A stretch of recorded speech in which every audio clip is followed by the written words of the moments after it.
In 1969, Congress passed the Federal Coal Mine Health and Safety Act. One title of that act, nicknamed the Black Lung Benefits Act, compensated miners disabled by coal dust inhalation. It came under judicial scrutiny in Moore v. Harris. The act granted benefits under 4 conditions. The applicant had to be a miner, defined as anyone employed in a coal mine.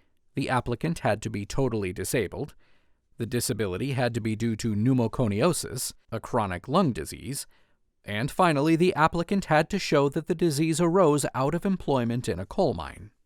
The Act created certain presumptions to help satisfy these requirements. If a miner suffered from chronic lung disease causing specific symptoms, an irrebuttable presumption arose of total disability due to pneumoconiosis. If someone suffering from pneumoconiosis was employed for at least 10 years in coal mines, a rebuttable presumption arose that the disease arose out of that employment. Finally, if a miner employed for 15 years or more in an underground mine suffered from a disabling respiratory impairment, a rebuttable presumption arose that the miner suffered from pneumoconiosis and was totally disabled from it.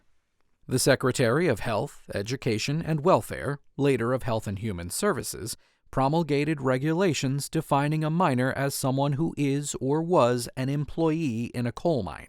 This employee language differed from the statute, which only required that a person be employed as a miner. In 1978, Congress amended the statute to clarify that self-employed miners were eligible for benefits. In 1971, before the act was amended, Charles Moore applied for benefits. Moore had worked 7 years as an employee in someone else's mine, 7 years in a family mine that he partly owned, and 2 years in that family mine after its incorporation.